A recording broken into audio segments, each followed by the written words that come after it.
Let me tell you one story about something I learned. Let me tell you one story about something I learned. Yeah. Gonna hit you hard with the fast and the fury. Make your mouth drop like Jordan and Julie. Stepping on the court, dog, on dangerous. Getting the score like Bobby De Niro. Don't approach us like no Gondoliero. Leave you looking like Eddie Norton. Straw in your word like Marvel Martian. Wanna know why? The God sent we. Are your belly full and your mind empty? All sound alike on BET. How many naked girls do you see? Like Miss Awalad, me can't believe me eyes. Won't stop rocking till the boat capsize. In the holy water, wash off your disguise. Always go back to your dirty big style. Damn big, you left them hypnotized. Soldiers dance in the middle of the night, smoking trees and chilling with wife. Fridge got food and it keeps you tight. I got a big dog and he walks at night. Soldiers dance in the middle of the night, smoking trees and chilling with wife. Fridge got food and it keeps you tight. I got a big dog and he walks at night. Welcome back to another edition of the B4evaKool podcast. My name is Rex45. My name is TJ with Two Wheels and Coffee. How's it going today, man? It's going good. It's going good. The weather's breaking. Weather's breaking? It's still a little windy. Still a little chilly. I was going to say, you wouldn't think so based on my hat, but... Yeah, it's hard to, acclimate your body to this new temperature when it's still chilly. Yeah. I don't want to break out into the shorts yet. No doubt. Do not want... No, I mean, for me, I got to wait till it's at least 75, 80 degrees. Well, at least 80 degrees before I put some shorts on. I'm not going to lie. Yeah, it takes me a while. But I rock some gym shorts, but, like shorts all day. It takes like 80 degree weather plus. No doubt. And, up north here where we are, it is March is coming to a close, and I see bikes on the streets. I took my bike out, cleaned a couple of them. Got to say goodbye to one of them, which might be a little bit painful, but so this is the time of the year where we start riding fall, unless you were riding all year. Yeah, so I'm a slow bloomer to get out there, but once I break the seal, I'm good. But yeah, I brought my bike home because I don't keep it at my house. But now I'm started the little cleaning process. I need a new battery though, so that's coming real soon because I need to get some seat time. Right. So lightweight batteries, is that what you run in on the street bike, or weight doesn't matter on the street bike? Well, I got a 1000, so I got a Yuasa. Okay. Gotcha. That's the ones I like running. I was going to say something about weight and passengers, but I'll save that for another show. I used to like passengers. Right. I always wanted to, take some passengers, but it gets old. So I'm going to buy like a Aprilia or something that comes with no seat. Listen, either that or you get an upright. So that way, the weight is, off the shoulders and the back and all that. Yeah, hard braking on the wrists. And they don't tell you that. I see a lot of folks with people on the back of their bikes, and I'm just like, watch it. I know this. I know that I know they're suffering. They got to be. I'm like, I know they're suffering. The best time is like you're on the highway or something, or on a nice straight road where you don't have to really maneuver much. But yeah, passengers, just a select few I might take, but I leave the extra helmet home. That's another thing. You got to bring the extra helmet. They're never ready. If you're in Massachusetts, if you're not in one of them states that you don't need a helmet, well, that's a different story. Yeah. So, which is pretty wild. You know what I mean? But it is what it is. At least we're coming back out. Racing. Well, racing season started for people already who are, with teams and other clubs and all that. Moto America already started. Club racing already started in the warm places, obviously. MotoGP, World SuperBike, and speaking of MotoGP this past weekend, right? I don't even know where to start because there's Ducati, baby. Well, I mean, ready to show. All right, we'll start from the beginning. Well, I do know one thing: it's already messed up my sleep schedule. Yeah, no, I know. Try to watch them live or just keep up with Moto 3, Moto 2, and Right. MotoGP just to see what the guys are doing. You know, it's just it's a lot already. It's what I wanted, but it's it's a lot. coming really fast. Yeah. You know? So it was really good. It's a good start. I was very happy about the practices and how the qualifying went. How they only got 2 sessions to really prove something. And Right. So well, let's start at the beginning because.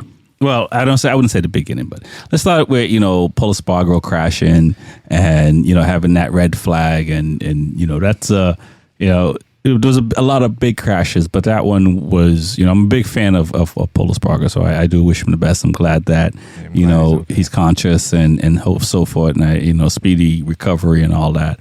But it was a big crash. Big crash. Yeah. And do you think that's just, where he went to Honda and came back to the KTM gas.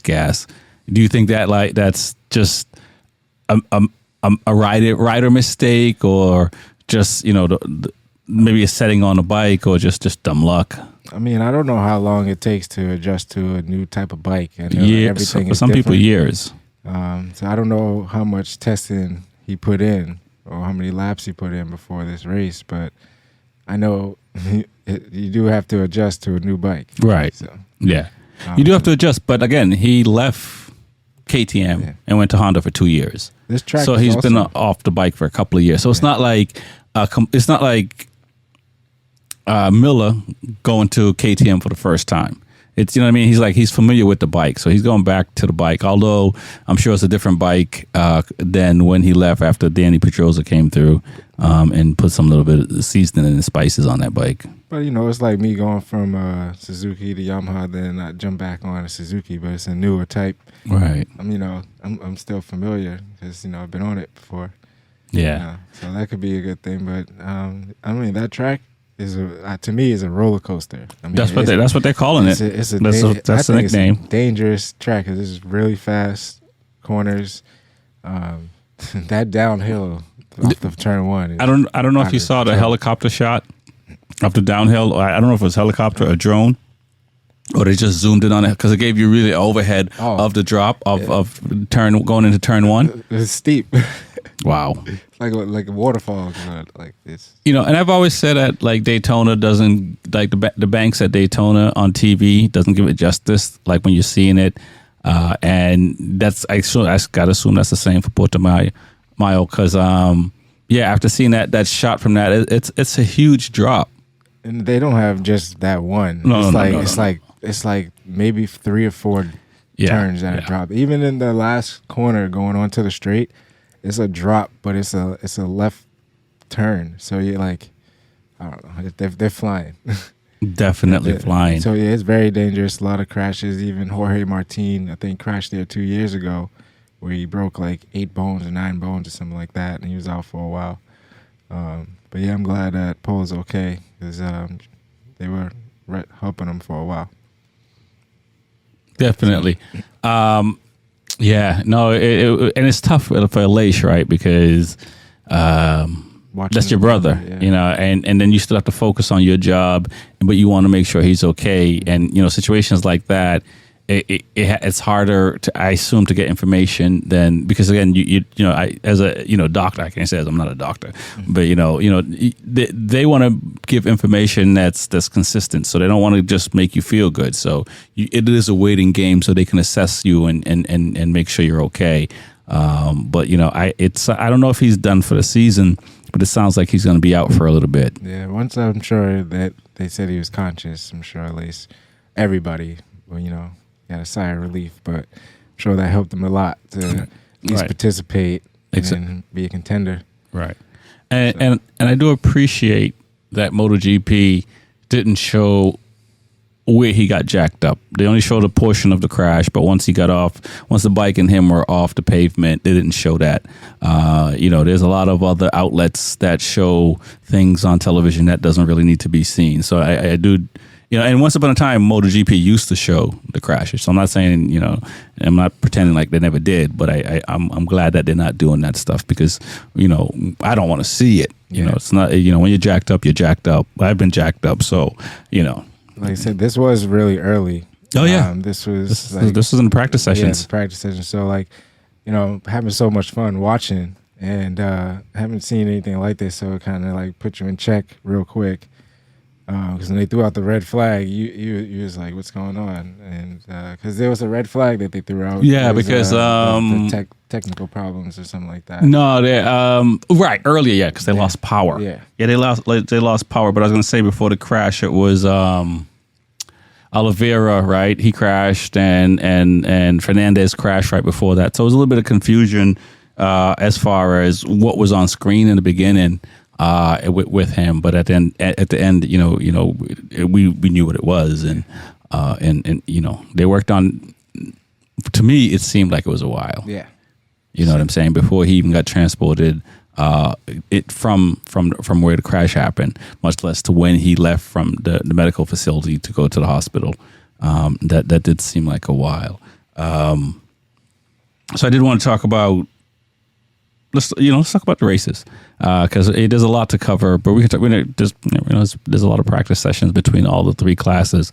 So let's touch on 21 sprints and 21 races. They got this is race one. Yeah, they're gonna be burnt out. Yeah, it's gonna be a fight. So what did you think of the sprint?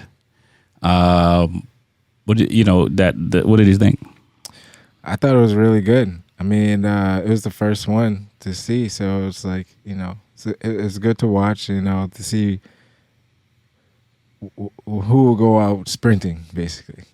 I know they all do, even in the regular race, but it comes down to saving tires and energy. With this one, they can just go all out. So it was good to see what they can do. Mm-hmm. Like I said, the track is a roller coaster, so there's obviously crashes in that race, right. But Ducati Pecco pulled it out. So yeah, I found it entertaining. I watched the sprint races in the World Superbike. I've been to 3 MotoGP races. It's a lot in person, and on Saturdays you get the highlight is the qualifiers. Right, that is the highlight, and it's been that way for a long time. Unless you were, one of these countries where the race was happening on Saturday. So, like to have that as a big deal on Saturday now, like for a fan who you buy your tickets to go for 1 day, 2 day, or 3 days. If you buy your ticket to go on day on Saturday, now you get to see a race and you're entertained, and man, not just watching practice. So you get to see a race, which is the best part. Because I haven't been, but from my experience, for people who have been, like they didn't watch everything. Like on a Saturday, they'll show up like to watch Moto2 practice for a little bit, walk around, then watch MotoGP practice, maybe skip Moto3 or Moto E. And then stick around for Sunday to watch the race. But now you got something on Saturday. Exactly. And that's the biggest part.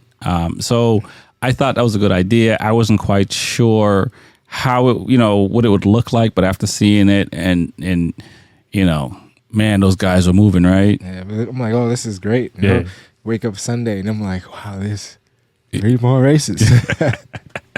You know what I mean? So, all right. So now, based on what we talked about before our previous show, it seems like Pecco did what he needed to do in the sprint race, and obviously followed up in the main race. But the sprint race, I think we're not disappointed, but Oliveira unfortunately has crashed out because we talked about him early on. Obviously, we talked about Marquez, and Marquez is missing 1 round, and then he may miss some more round. Well, I guess there's some penalty add-on. It seems like it's just some either double lap penalty or something like that for his crash. I never understand when they have penalties, right? Like, and that's decision making. Yeah, you know what I mean. So like those were our favorites that we talked about. But it's Luca Marina seems like he buckled a little bit past weekend, which was I thought was surprising. But like Pecco, Bezzecchi, Jack Miller. I mean, what No, Jack Miller's riding. Yeah, I mean, for his first show out, I mean, exactly. I mean, there's how many more races left? So Yeah. He'll be a front runner. He'll be a front runner, and he has the fight in him as well. When Jack comes around, they know. So I mean, KTM is hopefully looking good. But yeah, the Ducati, I mean, they're gonna be tough, but see if they can hold up. Well, I mean, I'm gonna say with 8 bikes and A couple of them are gonna go out, as you see. right. Well, it's unfortunate for Bastianini. We didn't see that. Obviously, nobody saw that coming. And I know Luca Marini. I don't know him personally, but he's not the type of rider that rides carelessly or has ridden carelessly. So I don't think he did anything deliberately there. And I know he feels bad about that. So it's unfortunate, for him. It's definitely unfortunate for Oliveira. But as far as Martin, he ran some good. He ran well. Zarco ran well. Bezzecchi obviously on the podium. And Martin was on the podium on in the sprint. Pecco seems to kind of says, "Hey, call me MJ." I mean, if he falls so many times, he knows what he has to do. I'm sure, like that's all that's in his head while he's leading the front. Like push, but we're not falling. We're not falling. It can't disappoint. So he's gonna be tough to break. So I don't know who's gonna do it. I feel like even in the beginning when it started, I feel like they were already attacking him. How Mark Marquez took off. Mm-hmm. I know when you drive, like the bike likes to go to the right. Right. And they kind of like sandwiched him in, when you got to stay to the left on the turn. Yeah. Oh, yeah. Yeah. And they all swung back to the left, So right. And he recovered pretty fast. Yeah, he did. So I don't know if he's. You can Jack Miller has said he already noticed the difference in Pecco this season, and then last year, and just the how he's moving. And I don't think. I mean, it's only one weekend, so I'm not. Don't give me all type of hate comments and stuff like this. But you didn't get that from Joan Mir the following season, and you didn't get that from Fabio the following season. You know what I mean? After they won their world title, where Straight came back and just backed it up. So I don't know if that's what's to come. But I think if he's locked in, he's gonna be really hard to beat. I mean, he's gonna have, somebody's gonna have to take him out because it doesn't seem like he's not. I don't think he's gonna make the mistakes he made last year. I think he's gonna look at the points and play the long game. So I know in the full race, because of what happened, after a few laps, he got like a couple second length lead, pretty much the whole race. So as long as I feel like somebody's like on his tail, like when his pit board reads 0.5 or lower, and he feels that pressure for 20 plus laps, like that's the only way I think he can possibly break if he's in front. But I don't know. Those bikes are fast. We'll see. Yeah. I know the next race to come is where they're at Argentina. Argentina this weekend coming up. And that's another fast track. They got a crazy off straight. Right. Now, I would not have thought Maverick Vinales, although I felt this was his year to shine. I didn't expect him to be. I didn't expect him and Jack to have the weekend they had, and I felt that they could be there, but to see him and to push, and he still hasn't figured out that bike completely yet. I think KTM and Aprilia are the only thing that can really stop Ducati. You know what I'm saying? This year at the moment, and as far as riders. The only person that looks bad on the Ducati is the Gian Antonio at the moment. Alex Marquez is he probably gonna get a Ducati tattoo on his lower back. You know what I'm saying? Because he had a horrible time with Honda, and he went out there and finished top 6 7, somewhere around there, and his first time out on the duck. I was saying, like, Did Antonio, like you say, he's struggling. I know we was talking about earlier how the Yamahas and the Hondas have to, force the issue. I know he's still new to MotoGP, so maybe he's just not ready. Right. So force the issue and jump in the mix. This might be a little too much. I don't know. Maybe just like Morbidelli. Like I said, I don't know. I feel like he checked out. No, I think it's the bike. I'm a fan of Morbidelli, I guess. I'm a fan of him as well. So I like him, but and he's only he's like a second off, right? So I mean, at the end of the day, it's not. MotoGP, it's huge. But I think that any one of the Ducati riders outside of Gian Antonio has a possible chance of winning the title. I do believe that at the moment that Pecco, he's the one that has to fend everybody else off. But I think if Alex figures out some things, he could be a dark horse. Bezzecchi, he doesn't look like he's going to go anywhere. And Jorge Martin has something to prove. Zarco, you saw how Zarco came through those last 5 laps at the end, 6 laps, give or take. Zarco's a beast. And he was sick.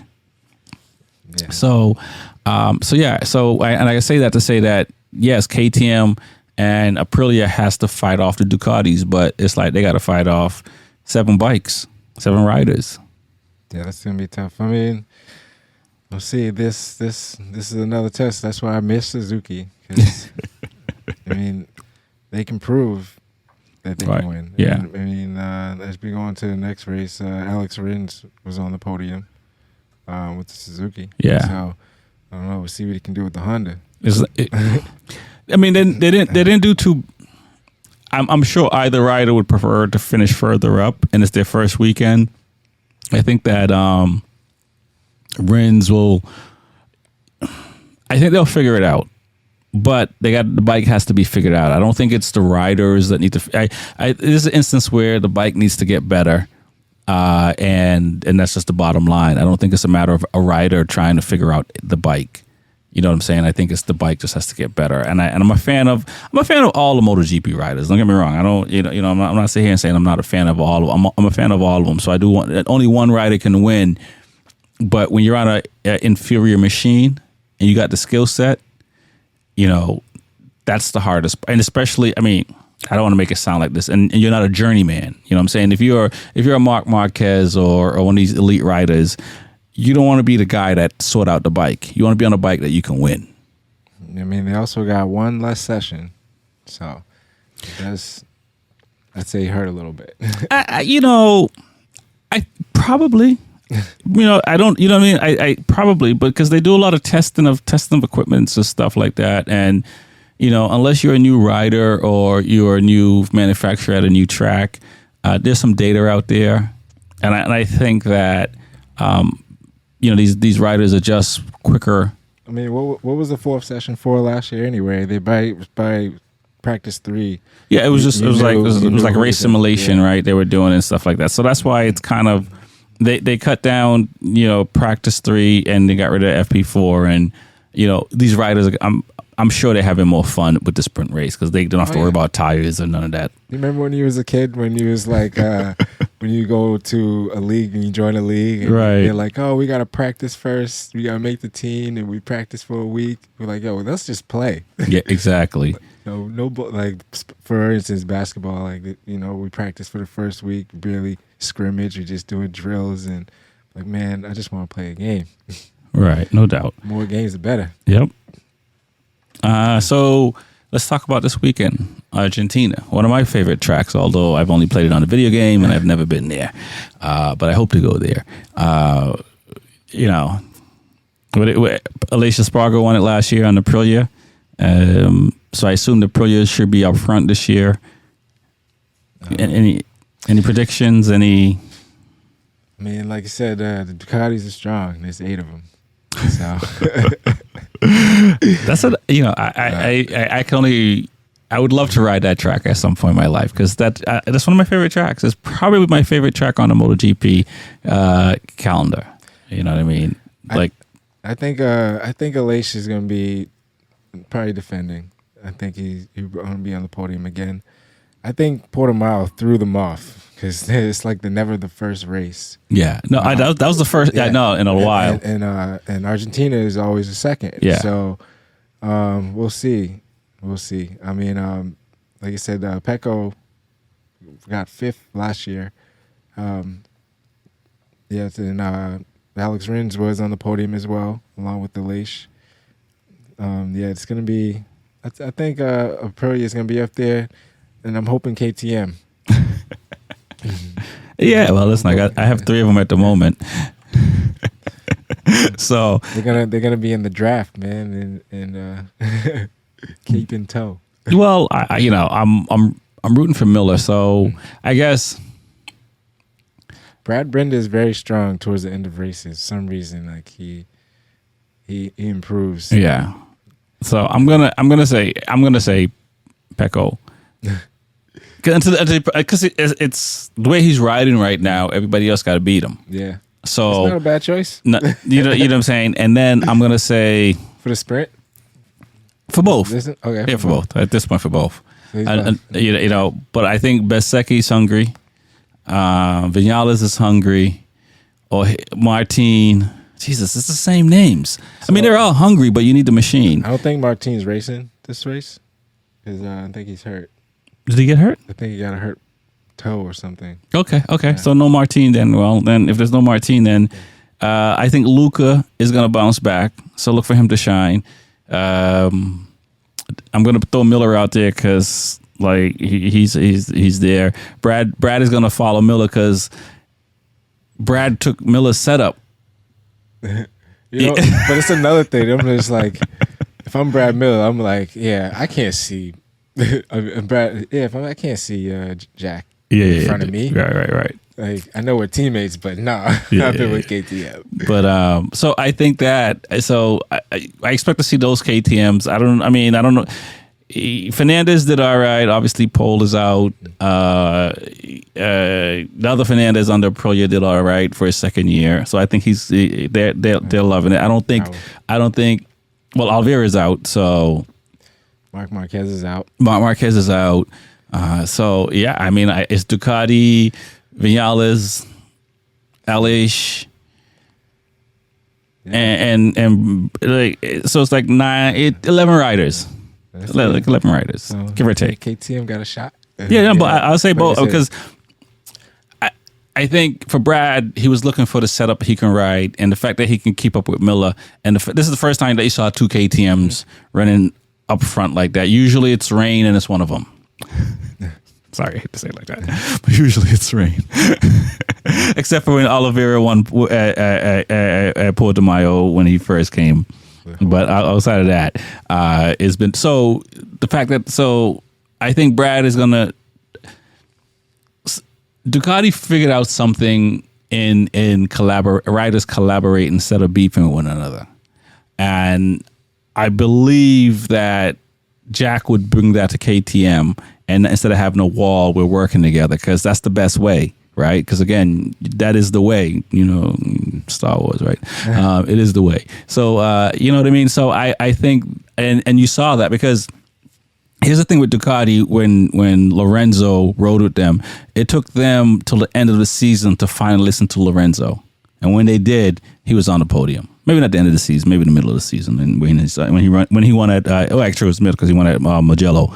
A lot of people are stubborn, man. They gotta say, "Let me try my way first." Exactly, and so KTM, they did that the first round. Like they didn't even wait. You know what I'm saying? They did that the first round, and so hats off to those guys because here's a new rider coming in. Granted, he has a wealth of knowledge, but here's a new rider coming into your organization, and I don't know what he said. He could have flipped the table over for all I know. But he just, you know what I'm saying? And Jack Miller even said they was reluctant in the beginning, but then they finally did. And boom, bang, boom. And, what do you want to do? So I do feel like, so yeah, the KTMs, the Aprilias, the Ducatis. That's how I see, Argentina for this weekend. Pecco it's Pecco's to lose until somebody knocks them off because the way he rode this weekend, every other rider is like, okay, that's how we starting. So yeah, my prediction, I'll say Pecco will probably win the sprint. But the race, I want to see Marco Bezzecchi. I'm gonna keep going for him. But Yeah. let me see how that goes. That's it. Those are your only two. It's either gonna be Pecco or no. Well, I mean, like who's gonna be number one for the sprint and the race. Okay. Yeah. All right. But I do want to see Alex Rins put up a better fight. I mean, he's still learning on the new bike.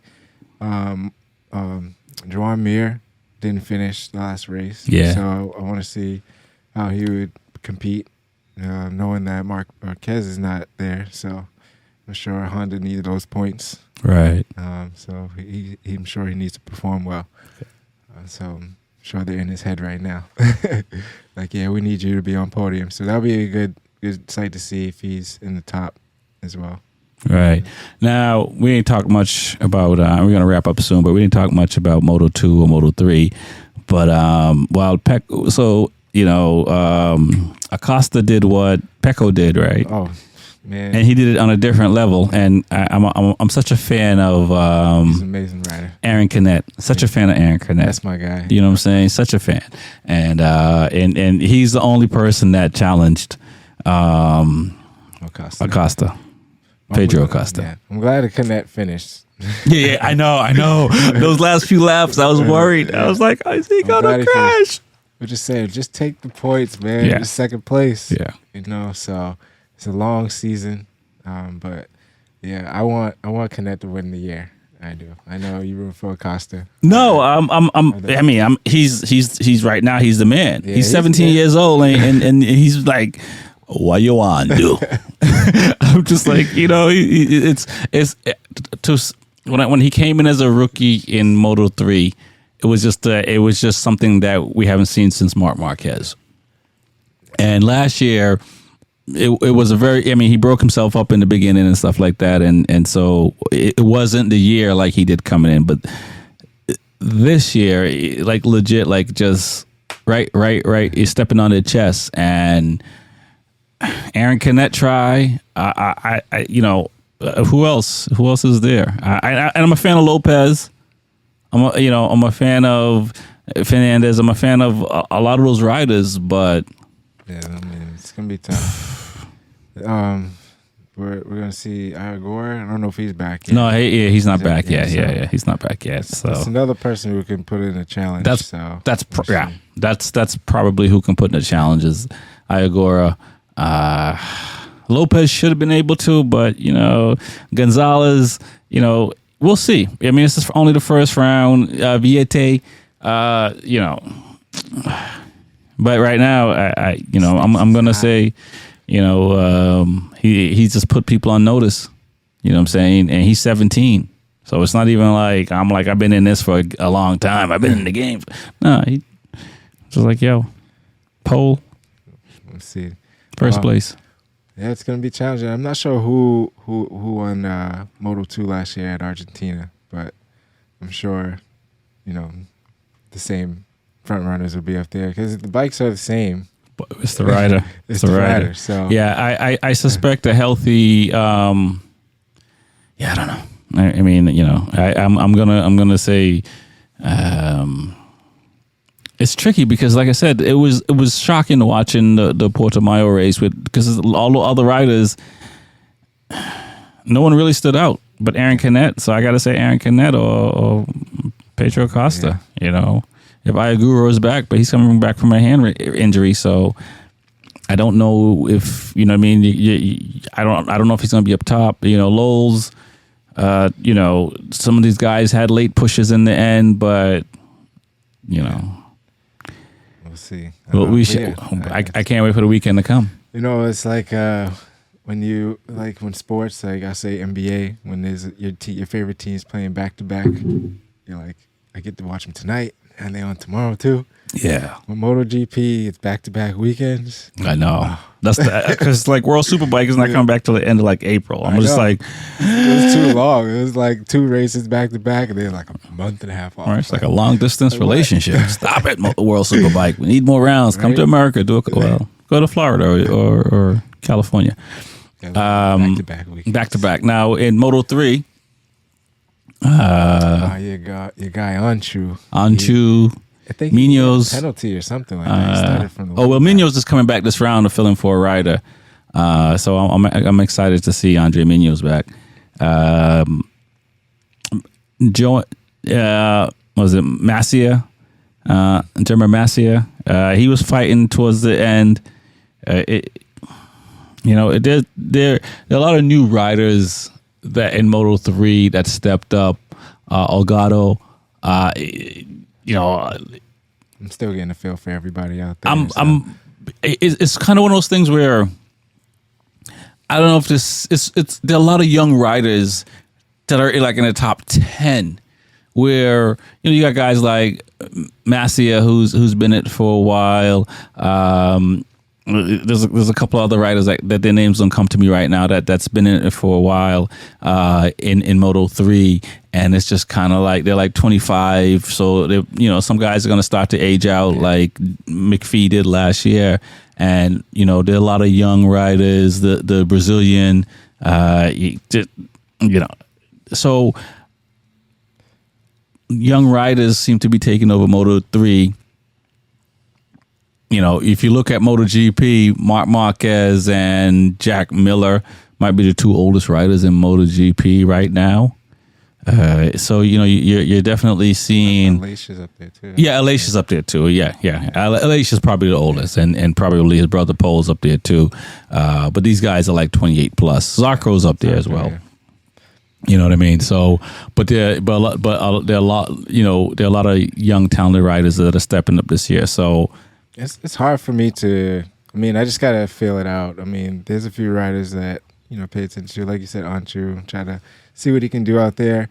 The draft is so crucial in Moto 3, so it's hard to, to feel somebody out. You just gotta see what they can do. But I knew one thing. Did you see them at the Porta Mile when they all came down turn 1?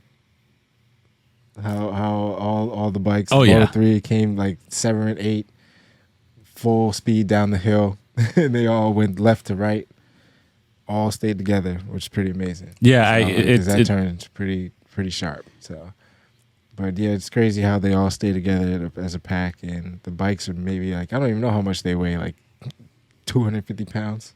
Those bikes look like very light bikes. Especially if you're a tall rider, you're throwing that thing around. So no doubt. My name is Rex45. My name is TJ.